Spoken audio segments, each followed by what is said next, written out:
You're listening to the DCAU Review, hosted by Cal and Liam. Streaming on Apple Podcasts, Google Podcasts, Spotify, and at DCAUreview.com. Now, here's today's episode. Welcome, everyone, to episode 125 of the DCAU Review. I am your host, one of your hosts, Liam, and with me, as he always is Cal.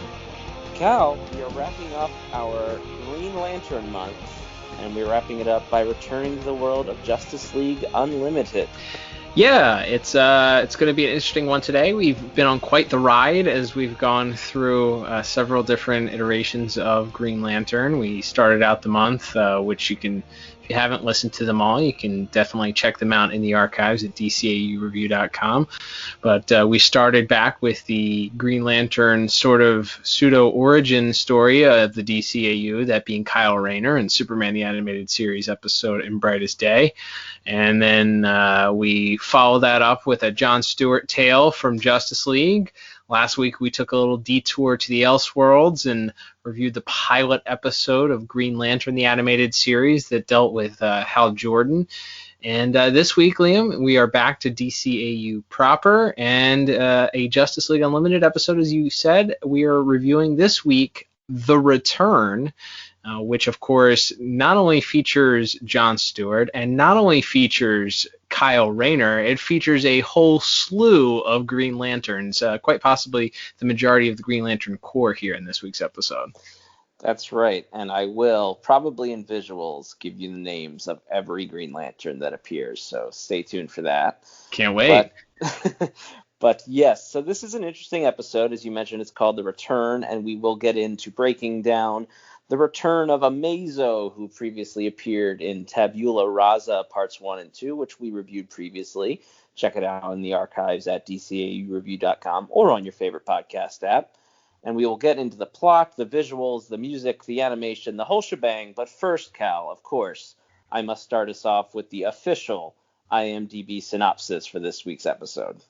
Yeah, as you mentioned, we are reviewing The Return, which originally aired back on September the 18th, 2004, Liam. So that just puts us at, we just passed just a few days ago, the 16-year anniversary of when this episode originally debuted. That's right. Funny happenstance, as this was, wish we could say it was on purpose, but just kind of a happy accident there. But yes, just past the 16-year mark for that. And this is the synopsis for that episode, which was written by J.M. DeMatteis and Stan Berkowitz, directed by Joaquim Dos Santos, with music by Christopher Carter and Michael McQuistion, and animation by DR Movie Company. And that synopsis reads as such. After blasting through the entire Green Lantern Corps, the android Amazo returns to Earth. Only the Justice League stands between him and his goal, the now reformed Lex Luthor. There you go. These 22-minute ones, it's hard to mess up a synopsis. I mean, that's not to say that you can't do it, because we had quite a few that were just like, huh? But yeah, that's a pretty good one, which I guess should probably lead us into breaking down our first category, which I assume is going to be plot, Liam. That is a good guess, and a correct one, in fact. Yes, we're going to be breaking down our plot first here, Cal. So a lot going on in this episode. As we mentioned, obviously this is Green Lantern month. We have a whole slew of Green Lanterns. The episode starts with John Stewart asking to be reassigned from Earth and returned to Oa.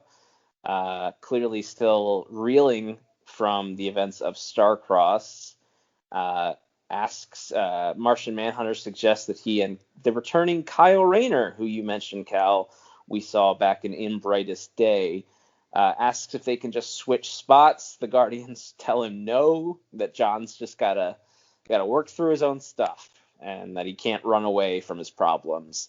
But before we can get any further character development with John in this episode, it's pretty much all action from there on out, as Amazo returns suddenly, seemingly runs through Kyle Rayner, Kilowog, Katmatui, and several other of the Green Lanterns, appears to have destroyed Oa, and then comes to Earth to face off with the Justice League in, as our synopsis mentioned, a chance to finally apparently exact his revenge on Lex Luthor, who had used him and betrayed him previously. I guess big picture thoughts, Cal. What did you think of this week's episode from a plot standpoint? I think this is an episode that has a lot of potential. I think this episode, more than anything, as we will have the opportunity to talk in our next category breakdown, is more of a visual smorgasbord than it is when you really get into the nitty gritty of the plot.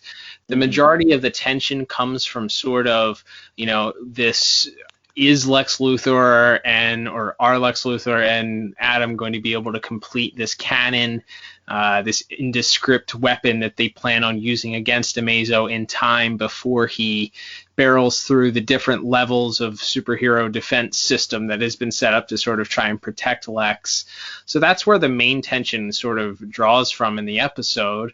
And ultimately, as makes a lot of sense based on where the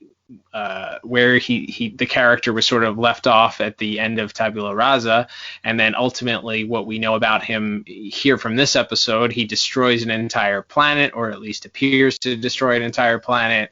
He sort of off-screen deals with the majority of, or a strong contingent of Justice League members, including Superman, Stripe, Orion, Green Lantern, Dr. Light, Starman. I think that's pretty much everybody that was there. Plus not to mention entire fleet of javelins. Yeah. He sort of just off-screen deals with them, and we're flashback, and clearly he didn't have many issues with them. So we learn pretty quickly that he's pretty much has no match here. So the tension really builds up to this. Is this cannon that they're building going to do its job? And it doesn't. So Adam, who this is his first appearance in the DCAU, we get to see him sort of pop out of nowhere, and obviously if you're familiar with the character, you're like, oh, okay, that's Adam. And obviously him being in DC Legends of Tomorrow and a lot of more mediums nowadays, he's probably a little more widely known, and his powers are sort of probably a little more widely known than he was at the time. But so he just sort of pops up.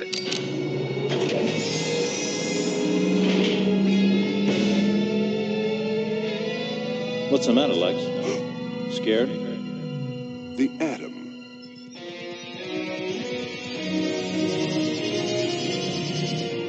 You came with the other two, no doubt. You sound so disappointed. The most powerful creature in the universe wants my head, and the League sends its least powerful member to protect me. Come on, Lex. You're smarter than that. You know I'm an expert on nanotechnology. Yes. The very same technology Ivo used to create the android. Which means I'm just the man to find the chink in the android's armor. And how are you going to find that chink without the android's blueprints? The League confiscated them. And now they've unconfiscated them. And ultimately shrinks Lex down to this micro universe, subatomic universe, I guess. And really the culmination of everything is Lex and Amazo having this verbal discussion where Lex is able to sort of use his brain power to outwit almost, or to exploit what Amazo's one weakness is, and that is that he doesn't know what his purpose is.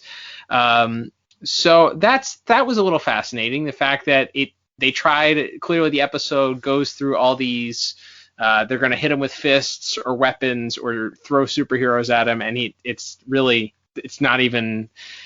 even break a sweat Amazo doesn't break a sweat trying to fight them. And then ultimately it comes down to Lex's brain power to see if he can sort of outsmart or take advantage of the one weakness that Amazo shows, and that being that he's confused about his purpose. So I think, and then you do have the rest of the Green Lantern Corps show up, and they want to exact revenge on Amazo for destroying Oa, and you learn that he didn't destroy Oa. He just sort of he says he moved it to another universe because it was in his way. It's over, isn't it? Yes. He murders an entire world and it's over? Just like that? I don't think so. I did not destroy Oa. I simply moved it to another dimension. It was in my way. Then could you move it back? Done. He puts it back, and there is an appearance by Dr. Fate, who sort of plays the I guess the more peace-loving, figure out a way that doesn't involve fists way of doing things, sort of the voice of reason, to try and, whether it's he realized that Amazo was going to be able to be defeated by violence, or he just would prefer not to use violence, I guess is subject to how you look at the character. But his ultimate goal was to figure out another way other than fists to solve the problem.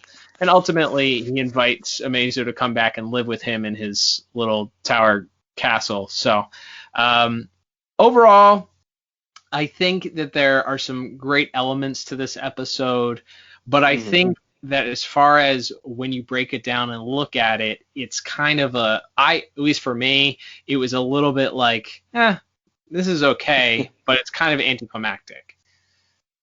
Yeah, I do think from a story perspective, the strongest part is what you talked about, where Lex and Amazo has Lex dead to rights. He's destroyed or run through the entire Justice League for the most part, and there's no one standing in his way. But rather than just blink him out of existence, he demands answers from Lex as to why when Lex has so much, everything that humans wish to attain, Lex has, yet he keeps going, he keeps striving for more. What is it that keeps him going? And Lex sort of, we get a little bit of insight into Lex's mind, and him sort of convincing Amazo that whatever this journey is, whatever Amazo has become, that it's worth sort of seeing through and worth him sort of finding his own purpose in life. Because clearly the amassing of knowledge and power has not given Amazo purpose. So that's interesting in a philosophical sort of way. Amazo, I guess, we may have talked about this in the first episode he featured in, but I guess it really hit me rewatching this that Amazo is the DCAU Dr. Manhattan, huh? Yeah, I was yeah. He is. He really ultimately is. He doesn't know his purpose. He doesn't, he has every power that he could possibly want and continues to amass it, but sort of is almost bored with it. He doesn't know what to do with it, and he comes back to seek revenge against Lex, and it quickly realizes that if that happens, what else is there? What else is there to do? He just kind of is bored with it all. So yeah, that's a good comparison. I think that's fair. To me, when Lex convinces him that his purpose is to sort of be a witness to everything, I thought, like Phantom Stranger or Spectre type idea. Well, I guess the Spectre is more of a agent of vengeance, so he's less passive and more aggressive. But there are some characters in the DC universe that are, or even in the Marvel universe, that are tasked with that sort of just general bystander, watching how things work out, not necessarily supposed to get involved, but maybe occasionally get involved. So yeah, I think Dr. Manhattan's probably a really good comparison to that. He definitely takes some notes from that character.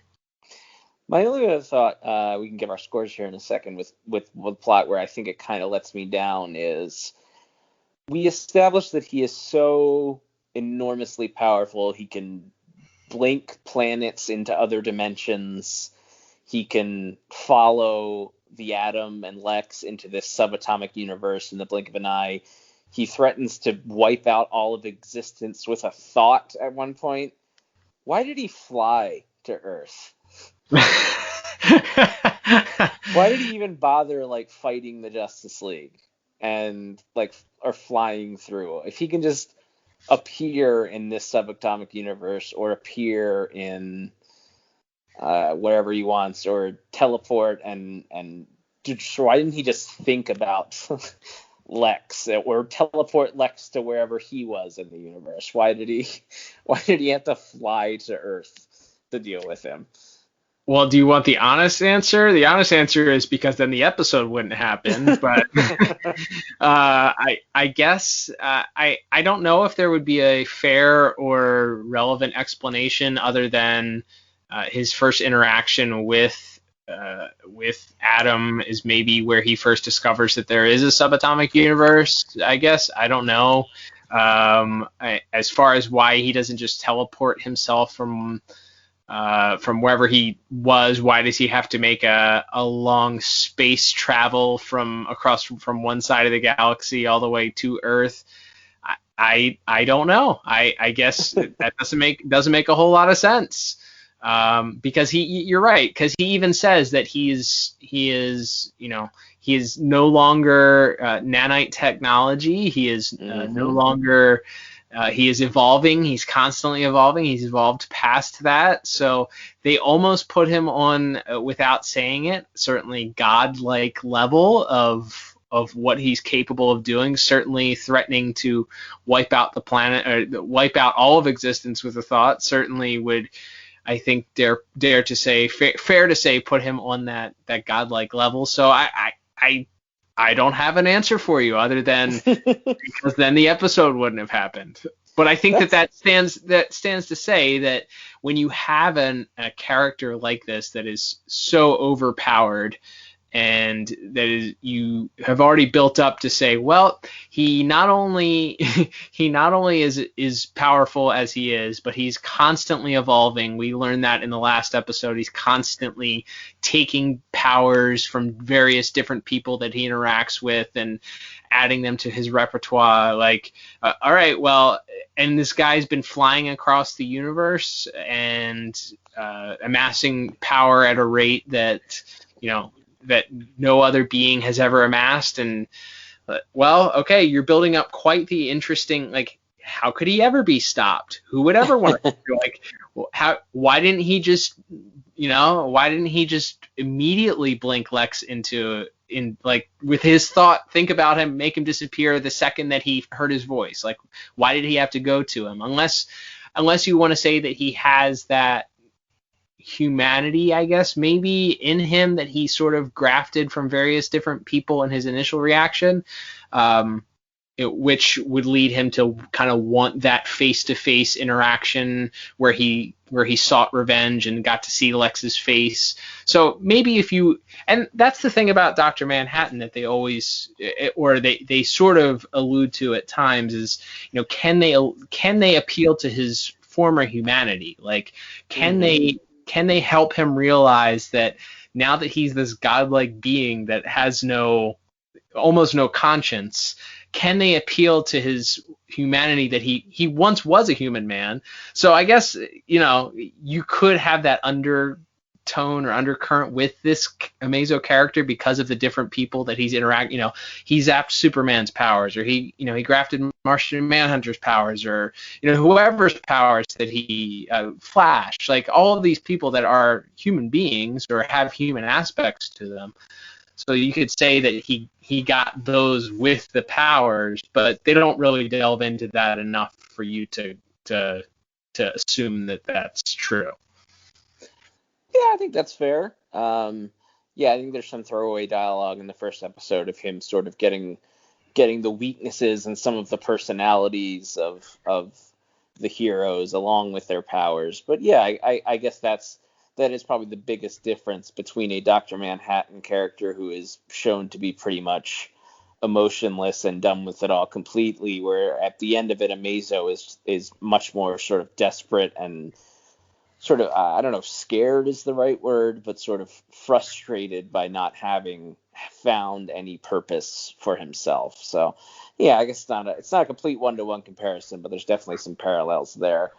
That all being said, Cal, I think this is a fun episode. It's interesting. It obviously has some implications that come back later in later seasons of JLU, involving Lex and a robot body. So And obviously it's cool, but I think a lot of the things I liked more about this episode were in our other categories. So for all those reasons, I actually gave plot here a 6 out of 10. And here I thought we were going to have a disagreement. I gave it the exact same score. I gave it a 6 out of 10. Yeah, I think this episode, again, this doesn't, I think this may be one of the JLU episodes that I've watched the most, just because you love seeing the Green Lanterns that we'll talk about in our next category. But when you break it down and you really sort of put the plot under a microscope, it's like, it's okay. And again, I think the fact that they kind of subverted a lot of stuff by having Oa really not be destroyed at the end, and Lex doesn't get us, even though Lex has this meaningful conversation with Amazo and then flips on him and turns like he's a jerk to him immediately. Nothing happens to him. He doesn't even get his face beat in, or like Amazo doesn't just like flick him into a wall or something like that out of spite. He turns, for lack of a better term, he turns heel, and then nothing happens. There's no comeuppance. It's just like, oh, he's a jerk, and he's still a jerk. Okay, cool. Yeah, I think that's fair. Like I said, nothing. It's certainly a fun episode, but I think the plot raises a few questions that it doesn't really answer properly, and I also think just from a maybe this is me reading the episode or looking at the episode through green-colored glasses, but considering the start of the episode is John sort of feeling frustrated and wanting a change, and then he is immediately hit with the apparent death of like all of his friends. Maybe if we had followed Jon Stewart throughout this whole episode instead of like maybe he goes off towards Oa and eventually discovers the rest of the Corps, and then they all come back together, and the B plot is the Justice League fighting Amazo, and the C plot is the Atom and Lex Luthor working on this cannon versus what they did. Maybe that if we focus a little bit more on Jon Stewart in this episode, I think it would have maybe become more maybe felt more important or felt more satisfying at the end. Sure. When the Corps stands down and you realize it hasn't been destroyed, but as it is, he's in the space battle portion of this and gets knocked out, and then he and the Corps are prepared to try to take one last big shot at Amazo. But yeah, I would have liked to have seen it focus more on the Jon Stewart side of this, or either that or focus almost entirely on Lex, like show us even less of the battle and more of Lex's like day-to-day. I don't know. There's just some things I probably would have tweaked, but we will leave that discussion there and move on to visuals and animation. And Cal, this is the point in the show where I pull up the DCAU wiki and read you the names of all of the various heroes and the Green Lantern Corps who appeared in this episode. Fantastic. Well, before you do that, so I watched this episode, and then so I was watching the DVDs that we have. So they actually have the commentary for this episode on this, and it's Bruce Timm, it's Dwayne McDuffie, it's James Tucker, and it's Joaquin De Santos. So it's the four of them discussing the episode, and it's interesting because they discussed this episode as being the one that they sort of said or that they had heard fans complain that there weren't enough heroes in each episode. That each episode sort of only featured 2 or 3 people, and they just said, okay, well, that's fine, that's a fair complaint, but you're going to complain at how many are actually in this episode, basically. They're like, all right, gloves are off, we're just going to throw as many people as we possibly can in there, and there are an absolute bunch of them. Absolutely. So just to rattle off some names here, we have Jon Stewart, the Green Lantern, Steel, John Jones, the Martian Manhunter, Superman, Dr. Fate, the Atom, Supergirl, Captain Atom, Dr. Light, Fire, Ice, the Flash, Orion, Red Tornado, Rocket Red, Starman, Stripe, and Wonder Woman.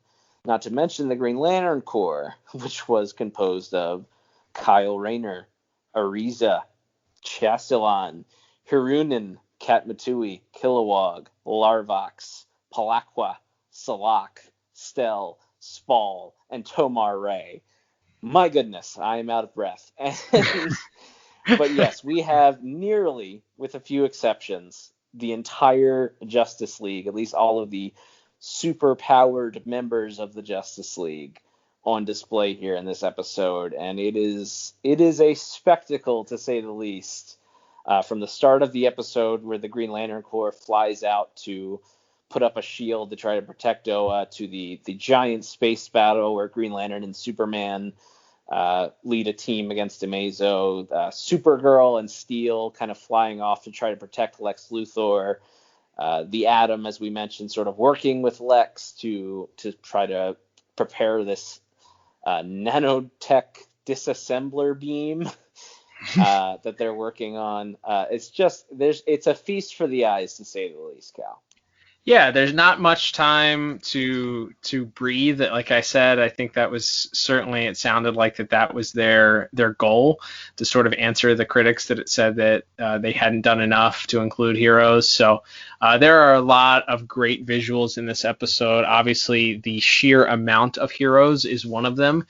We talked a little bit about that back in our 101st episode, which you can hear in the archives at DCAUreview.com. But that being Initiation and the first episode of Justice League Unlimited that we covered, and the first one in that series. But when you have all of those heroes in one episode, like, I, as a fan now, and somebody who understands sort of how this, with the benefit of hindsight, obviously, knowing that, they eventually did get to a lot of these different, ancillary heroes, and allowing them to star in their own episodes or be the focus of several story arcs. But having as many heroes as you do on the team, jam-packing them all into one episode sometimes can make you sort of feel a little bit overwhelmed.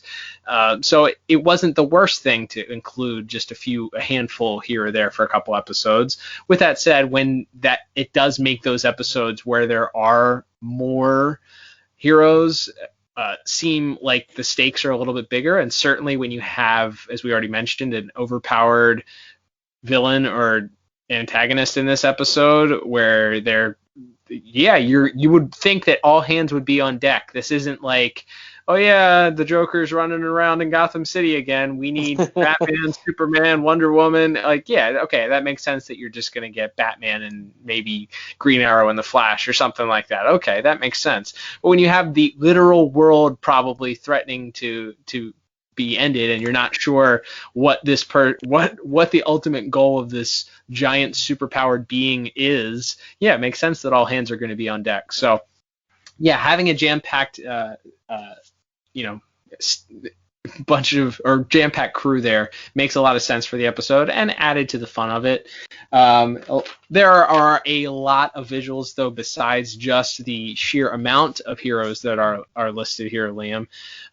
Some of them I thought that were interesting. Of course, we get new uniforms for the entire Green Lantern Corps. Actually, those I also learned, all designed by James Tucker, who with the exception, I guess he didn't design the Kyle suit. The Kyle suit was the one that had been currently used in the comics at that time, and Bruce Timm wanted to include that one, so he gave James Tucker the task to then give everybody else a new suit. So James went to town and apparently had a lot of fun with doing it. He expresses during that same DVD commentary that he had a lot of fun. He actually he also mentions that he inadvertently changed the look of Kilowog a little bit as far as the model of his face. So if you look at his face, the characterization of Kilowog does look a little bit different. But we've talked about that at least 3 out of the 4 weeks we've done this, Liam, that another different look for Kilowog here in the DCAU.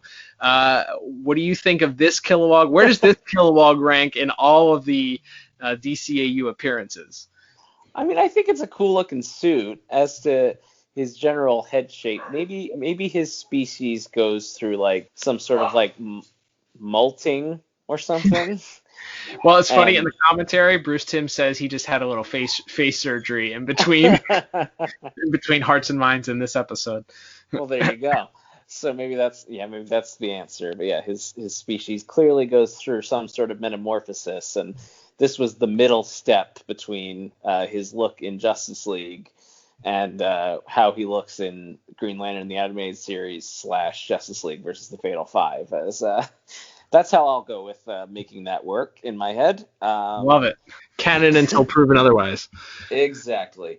Some other cool visual redesigns. We have a new spacesuit for Superman, different than both his Superman the Animated Series look as well as the sort of uniform spacesuits that they wore in the first season of Justice League. So I dig the redesign, the more multicolored suit for Superman here. Yeah, I thought it was cool. I thought it's a shame we only get to see it one time. There's a little bit of like somewhat inconsistency as to when Superman needs the space suit. I feel like sometimes he needs it, sometimes he doesn't. To I guess how far out of the atmosphere it depends. He needs it. So, but either way, it's a cool visual. It's definitely very toyetic. It's a shame that it was never made into a action figure. Like it looks very cool. The blue highlights and of course the emblazoned with the Superman emblem across the chest, as well as the sort of over the mask, over the mouth and nose oxygen mask. Very, very cool. Really, really neat design. That was also I believe a James Tucker design for this episode. Nice. Yeah, he seems like the go-to guy for when we need a redesign here. I know he famously had to basically design all of Krypton during Superman the Animated Series, so he's just clearly got an eye for that sort of thing of reinventing something while still making sure it has that classic feel to it. But yeah, we have a lot of, as we mentioned, we have the big fight scene where all of the heroes in space unleash on Amazo, and then we have sort of these two sort of smaller skirmishes.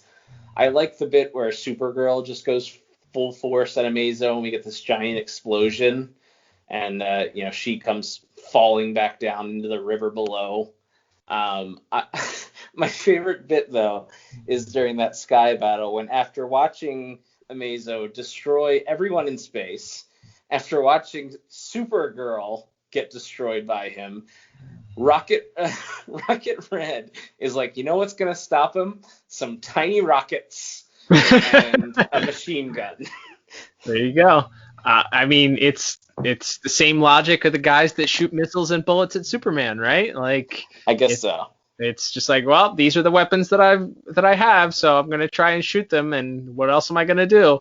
Yeah, I think we'd be remiss not to talk about sort of the beauty of those battle scenes, whether it's the initial call from John as Amazo shows up in that first wave in outer space. Turn back now. I have evolved far beyond what I was when we last met. You do not want to challenge me. Line 'em up!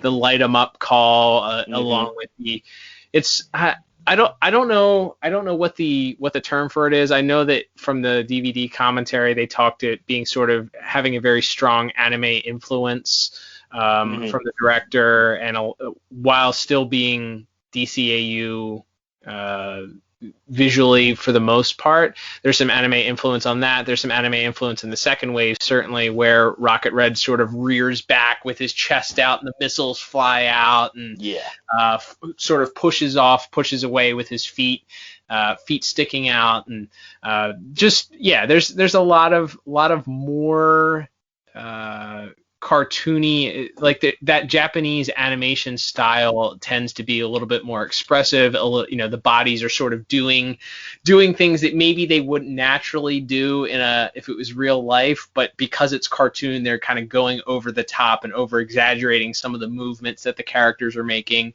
Jon Stewart pulls his ring and arms back over his head and sort of whips the beam out of his ring. Yeah. It's very, very over-exaggerated movements and over-animated almost, but they look in this type of like, all right, we're throwing everything at the wall and seeing what sticks to try and defeat this overpowered villain. Let's just let them have it. So I thought that those visuals are probably the highlight of the episode as far as the action sequences go, just because they're animated so beautifully. Like you said, there is some tension that's built up in them. It's like, all right, we get to see another in the infamous DCAU death of a robot that's just absolutely brutal, as we see Red Tornado getting sliced in half. Slices in half and then gets and then explodes. Yeah. Yeah, of course. So as we've mentioned countless times, anytime there's a robot or an inanimate object that they can destroy because of standards and practices would prevent them from doing so with a normal human, they take full advantage of just doing the most gruesome, like, terrible deaths they can for robots or ventriloquist dummies or what have you. Yeah, absolutely. Yeah, there's a lot of cool stuff in those battles. The scene we would be remiss not to mention, Lex Luthor's barber happened to look a lot like, this is a very dated reference, but hey, it was dated when they made it. Floyd the barber from the Andy Griffith Show. Absolutely. Lex Luthor's fake barber who presses the button to send him down in the tube to try to get to his secret bunker. I think there's some influence from Get Smart and a couple other sort of spy shows of the 60s and 70s in that design, like all the doors opening and then closing behind Lex as he's running through them and things like that. So yeah, they pull up some pretty cool visual nods. I like the little effect around the Atom when he's shrinking. Oh, for sure. I think that's cool, and the sound effects that go with that.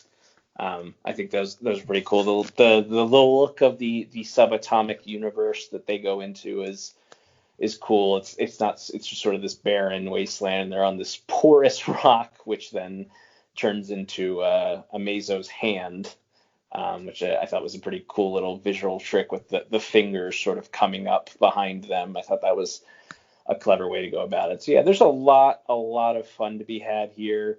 I do wish we got to see a little bit more of the space battle. It sort of cuts away before we actually see what he does to all of them. And again, that maybe goes back to plot of me wanting to see more focus on Jon Stewart in this episode.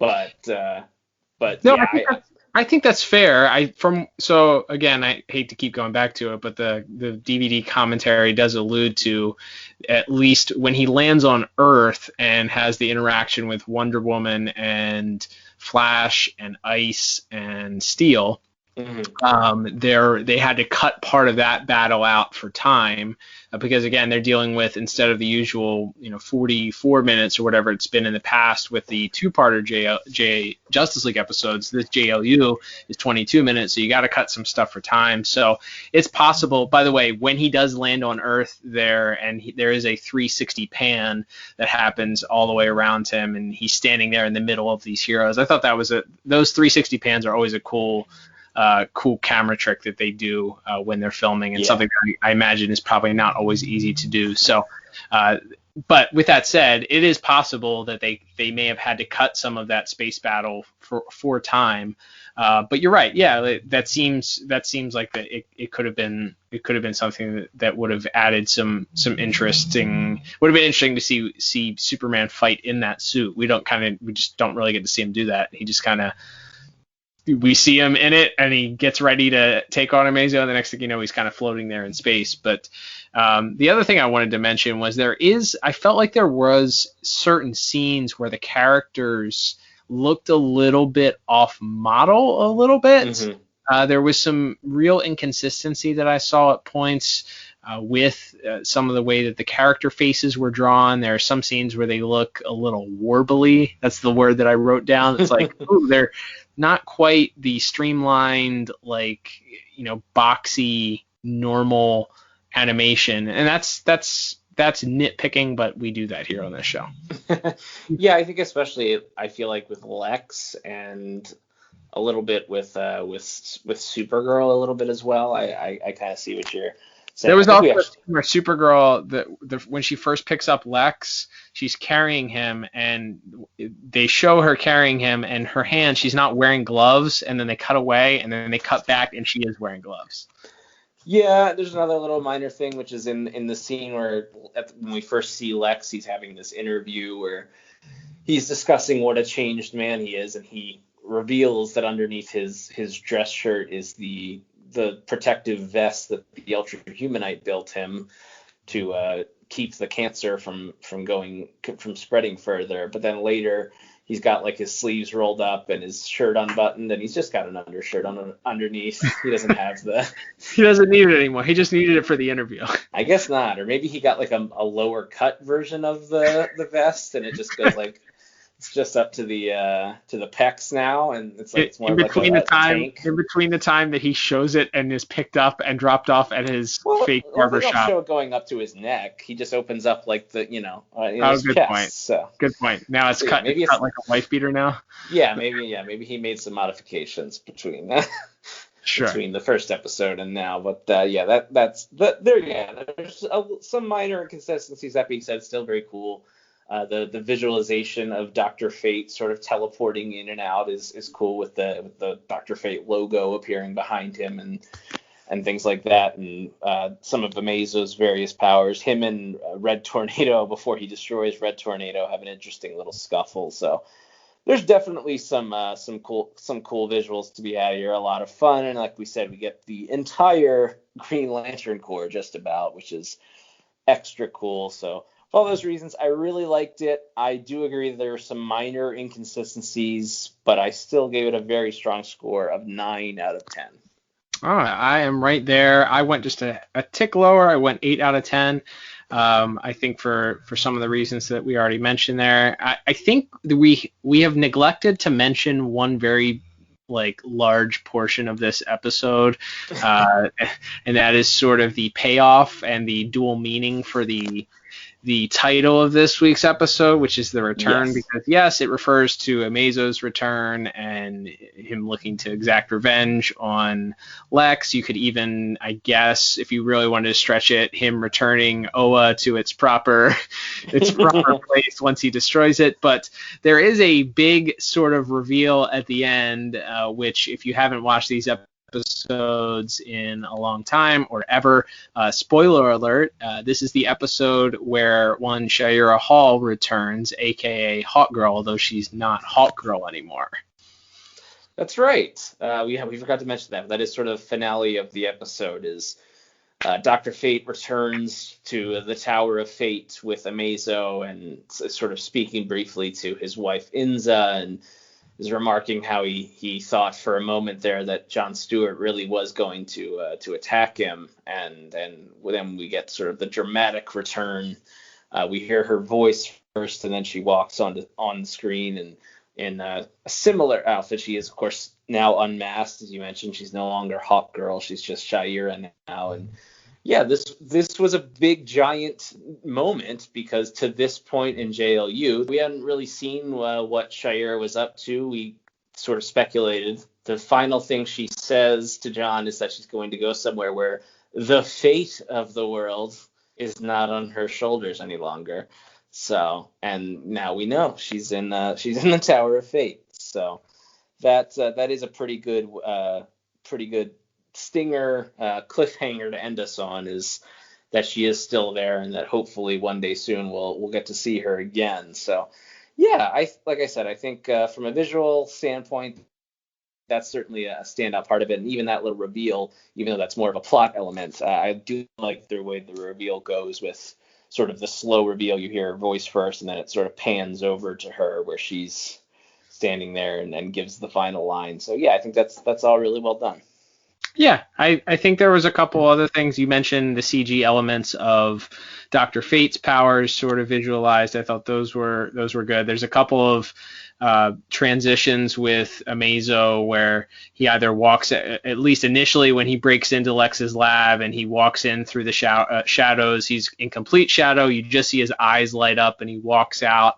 And then, of course, when they're in the subatomic universe and Lex decides to get smart with him, the transition from that scene is they sort of fade into Amazo's eyes because they have that dark black sort of domino mask almost around his eyes, and they fade into that, and then it transitions into the back in the lab. So yeah, there's some great looking stuff here. I think with a little bit more, if they tighten things up a little bit more, I think it would have been close to probably a perfect score from both of us.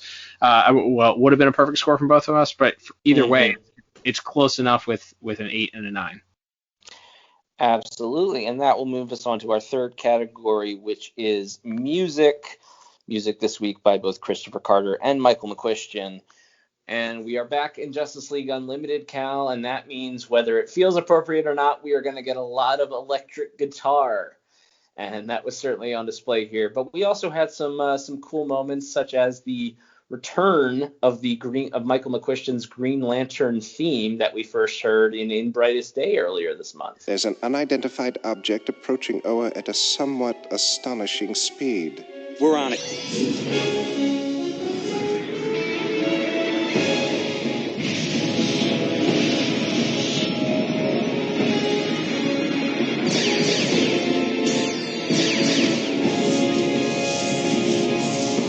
Nothing's gonna get through this, baby.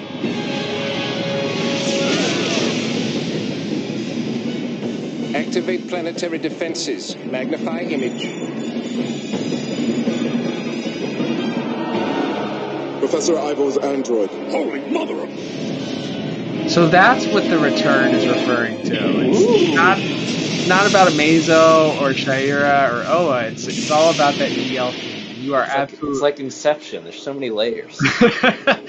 Yeah, for sure. I catch on right away. It's mentioned. It's played right in that opening scene. And at first I thought it was a new theme, but it's really just sort of a reworked, guitared up version of that theme that we heard back in that Superman the Animated Series episode in Brightest Day, which, as we mentioned in that episode, is a very strong theme, very enjoyable.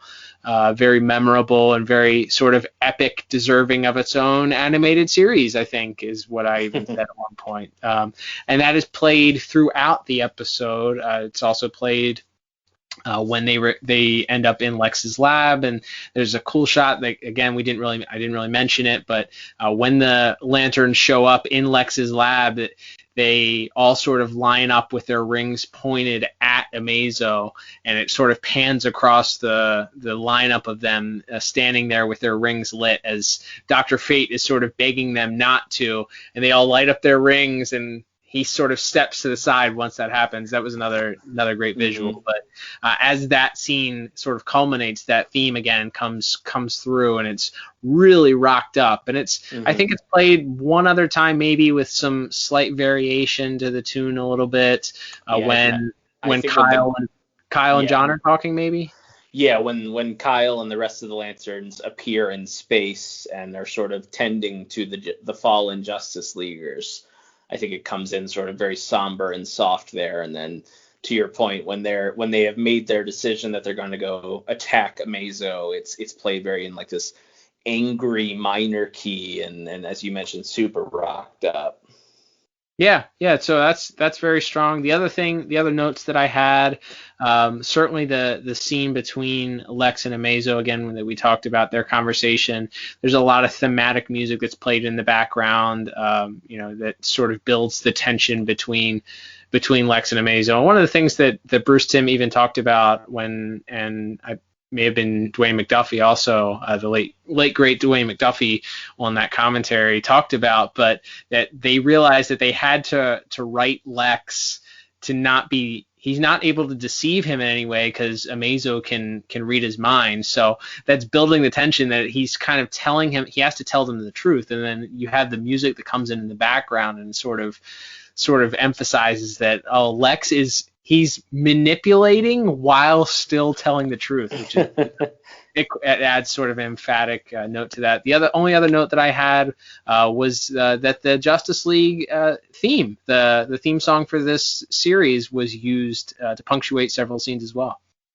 Yeah, absolutely. I think especially when the League is sort of assembled at the start of the episode and are sort of running off to the teleporter pads and everything, you get notes of it, and then sort of as the various League members appear before Amazo. Yeah, they do some really, really cool stuff with that. The music that plays sort of directly after Supergirl and Amazo have the clash, as it's sort of this big dramatic moment where one of the more powerful Leaguers goes down. I think it's really well done.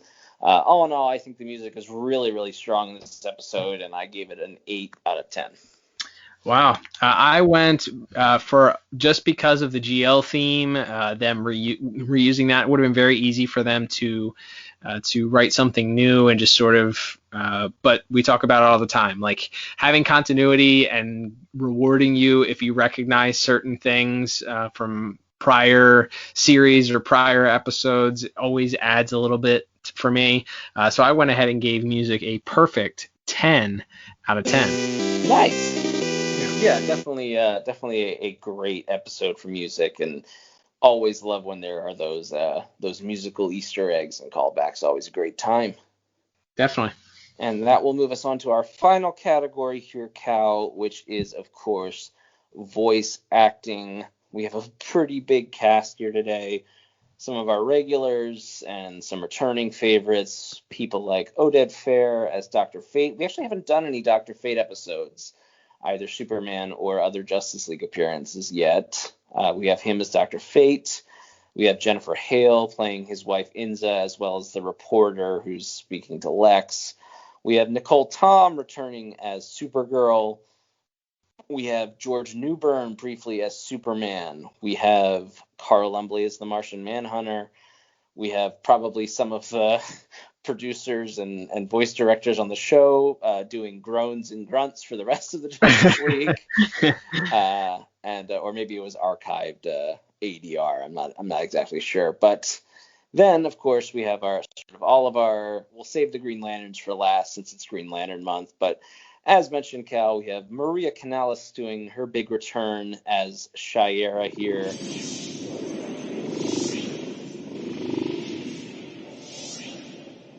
We have another guest, Inza. Would you prepare a place for him? Of course. Welcome. Are you all right? Fine. Although there was a moment when I actually thought Jon Stewart was going to attack me. Oh, I don't know about that.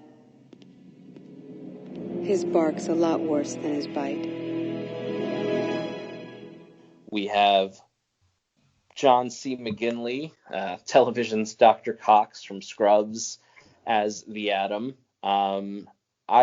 It's distracting to me because he has such a recognizable voice, but it's not that he does a bad job, I mean, so here's the thing. For me, I think that once you know that it's him, you can listen and hear that it's him. But until I knew that it was him, like I knew coming into this episode that's who plays the Atom.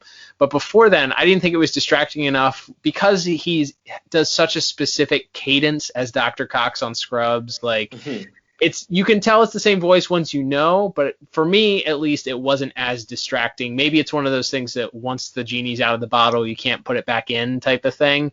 But I didn't find it maybe as distracting as you did. That's fair. Other than that, we have Robert Picardo returning as Amazo.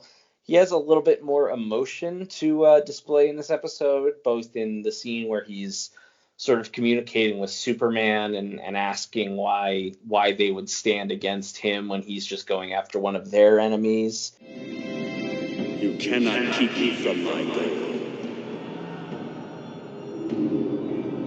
Telepathy. I'm not impressed. Why have you come back? What do you want? Why do you ask questions you already know the answer to? Luthor. Of course. We're not going to give him up.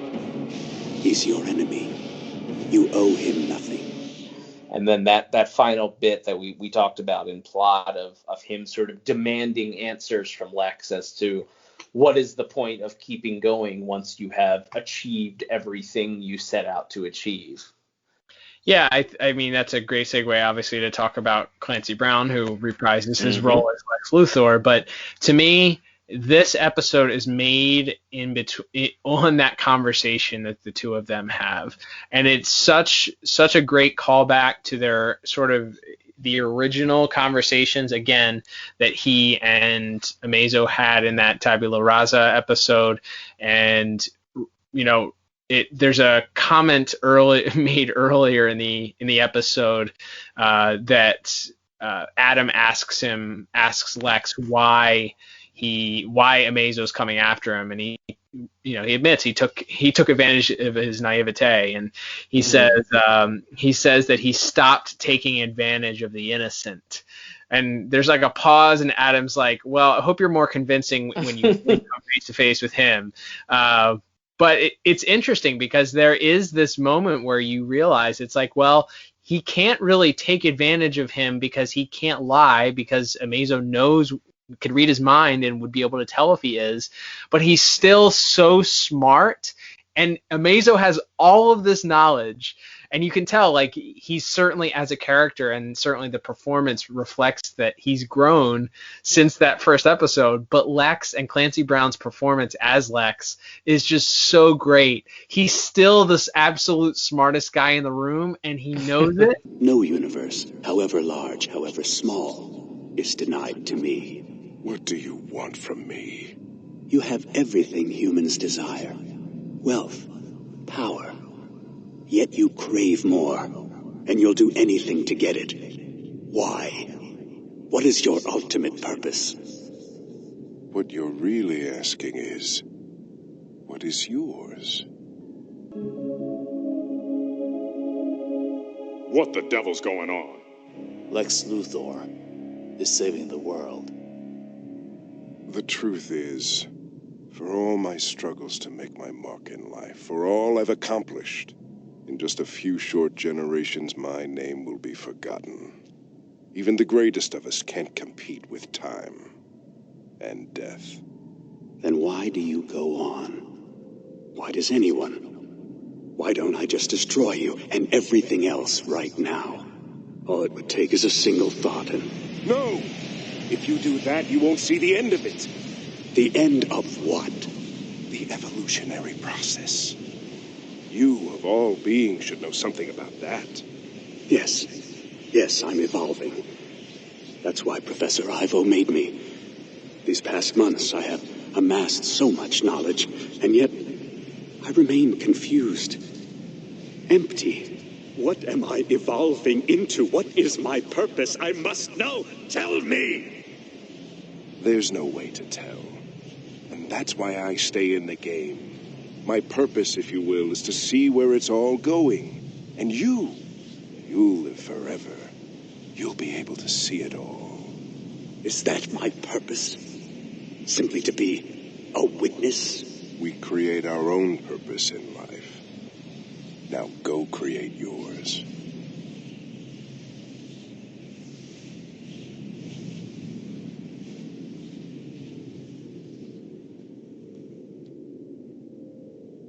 You know, when I heard you were coming, I was actually afraid of you.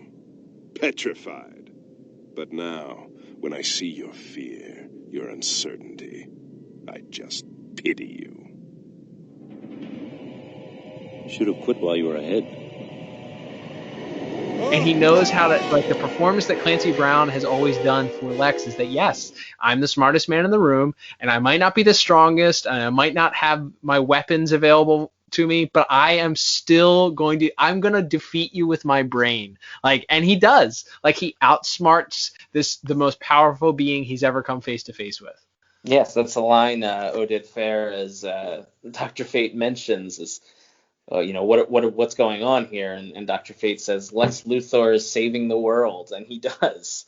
Yep. Like, just, he has to be, as you mentioned, he has to be kind of open and honest about how we're all fighting time, and that even the greatest men in history will eventually all be lost and forgotten, and so he's still striving to find ways to continue this legacy and to continue on and to see how it all shakes out in this world of these superpowered beings and literal gods in some cases. And I think he's Clancy Brown is just fantastic, and him and Robert Picardo playing off each other was quite good as well. And then to wrap up our voice cast here, Cal, we have the Green Lanterns.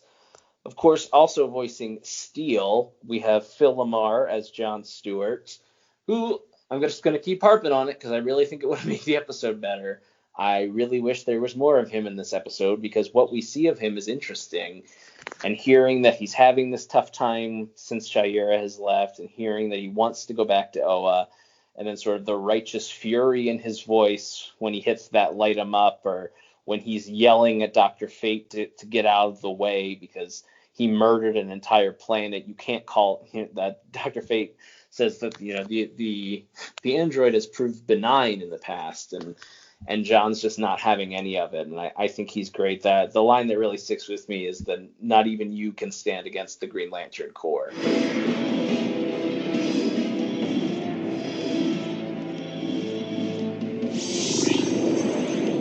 Wait.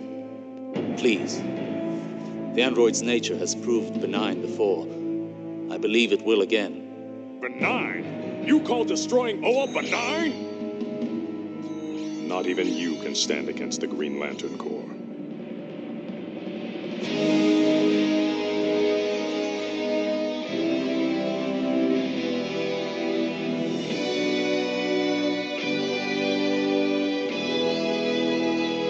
Such dramatic flair to that line, and Phil Lamar delivers it perfectly. And then, as we said, the returning Kyle Rayner, it's not Michael P. Greco this time.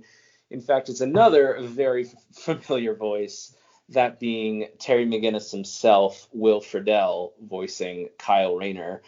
Another one where it's not that he does a bad job at all, but he does pretty much do his Terry McGinnis voice, so that's a bit distracting to me. Agreed. Yeah. I think initially, at least he doesn't have that many lines, but initially in that opening scene, it's not as obvious. But when he talks about taking one last shot with their rings, I did a double take. I was like, that's definitely Will Friedle. And then sure enough, checking the credits, it's like, oh yeah, it's definitely Will Friedle. Like, yeah, it was, he doesn't do a bad job, but it just doesn't quite fit with the character because it belongs to Terry McGinnis. Exactly. Nothing wrong with his performance. Just it's too closely associated with another voice. I think that's fair. That will bring us to our scores here for voice acting, Cal. Like I said, it's a big cast. Everyone does their jobs very well. Like I said, I think I found a couple of the voices a bit distracting because of their other roles that they've played in their lives. Sure. That being said, still a very strong score for me. I gave it a 9 out of 10. And I gave it the same exact score, 9 out of 10.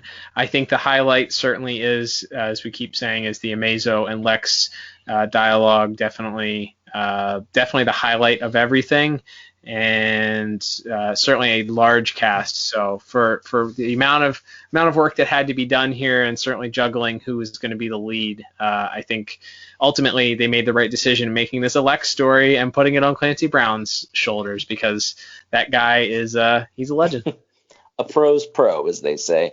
There you go. And that will bring us to our final scores here, Cal. And tallying everything up, looks like I have a very respectable 32 out of 40.